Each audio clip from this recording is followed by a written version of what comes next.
Hi, this is John from Sharp Mountain Games, and today we're going to talk about how to add more role-playing to your dungeons and other role-playing scenarios.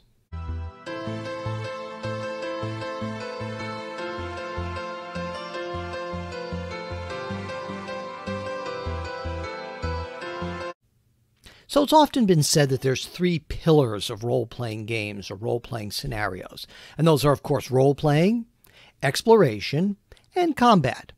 However, let's talk about having a little bit more role-playing, because here's the problem.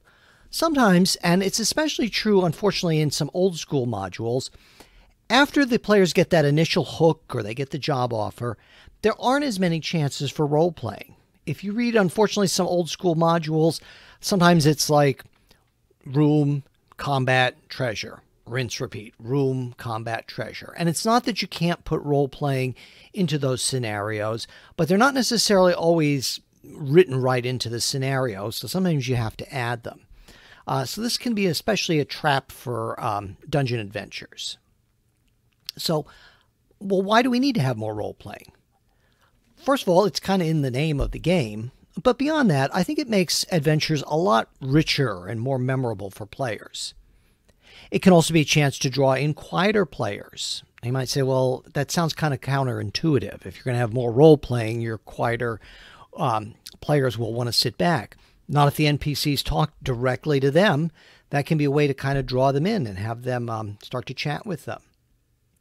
And it also, again, it adds that variety, just so that everything isn't all combat. And again, maybe I'm betraying my own preferences, that I tend to prefer a lot of role-playing, not only combat.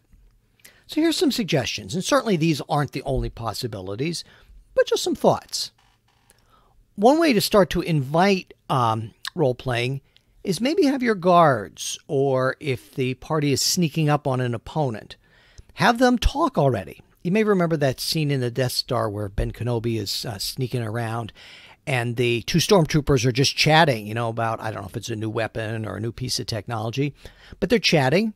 Also, it's important in something like a dungeon that they're chatting in common, so the players know that they know their language. And so that sort of invites a chance for the players maybe to try to verbally trick the guards, or they could try to bribe them. It gives them a chance to talk to them. Here's another great way to do that. Have some prisoners. Have your bad guys in the dungeon. They've already taken some prisoners, maybe merchants or maybe people from the village. This can be a great source of information, because sometimes you do want to give information to your players, to kind of get them to that next point.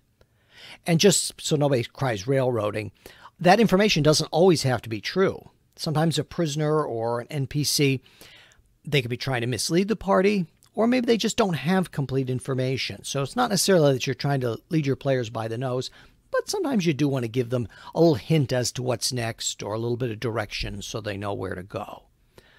Also, if your players release prisoners, those prisoners are going to be grateful. So this really gives the party a chance to receive that gratitude and to talk back. Maybe they puffs them up, or they can just say, oh, well, it's nothing and we're happy to do it. It's just what we're supposed to do. But it gives them a chance to chat. And here's another good reason to have prisoners that really doesn't have maybe a lot to do with role-playing. They're great for replacement party members in case somebody dies, or they can be an additional party member. Maybe you are thinking about this dungeon and you're finding that it's a little harder than you planned. So maybe having a little NPC to help out in combat can't hurt. So there's a little extra added benefit to adding prisoners. Now, maybe there's other people in the dungeon who are not prisoners. Maybe they're scavengers. They're not there to fight with the party. In fact, maybe that's the last thing they want to do. They're just there poking around to see if there's any treasure that they can scrounge or steal, or anything they could get their hands on. You could also have interlopers. So these are people who are, or creatures, who are just living in the cavern. Maybe they live by the orcs because they figure, well, if I live in here, the orcs kind of provide some protection, and this is a good place for me to set up camp. And certainly they're people that the party can interact with. Now, if you're running a fantasy or a horror campaign, ghosts are perfect. You can have them talk to them. They've been hanging around a long time in the cave or the dungeon, so they can give information, but they're not necessarily going to give it for free. They may need to be convinced or to be convinced of the party's intentions. Ghosts probably don't care about treasure as much. And also you can have talking items, talking swords, talking pictures, books. If you're running a science fiction game, you could have a talking computer that the players have to interact with or to convince, to give them some information. These can be very memorable and fun. And honestly, in terms of talking items, myself, I don't think I use them often enough. And I have to think about that, maybe incorporating that into my own dungeons. So these are just a few possibilities. Certainly, if there's some others that you're thinking of that you're saying, hey, John, you missed this, please put it in the comments below.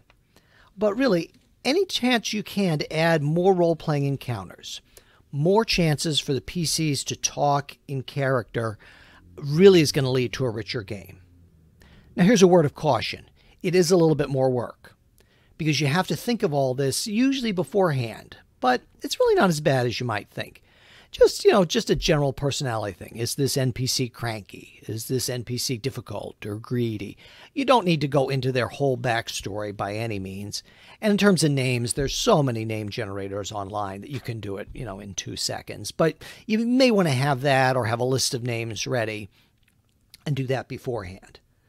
And again, it's really a good way also if you're trying to help direct the party a little bit, not to railroad them, but if you need to give them some plot hooks for your current adventure. Here's another added advantage too. You can have the NPCs tell them about something else. So when they're finished with this dungeon, maybe the NPC knows about, oh, there's a whole band of ogres or giants moving in to the north. You can really use this as a way to sort of string your adventures along for your campaign. So again, if you have any other ideas or comments, please leave them down below. And if you'd like to see the products from Sharp Mountain Games, here's how.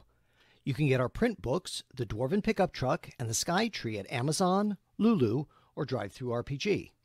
And you can see our digital titles, which include map packs, character cards, adventures and classes at drivethrurpg and on the Roll20 Marketplace.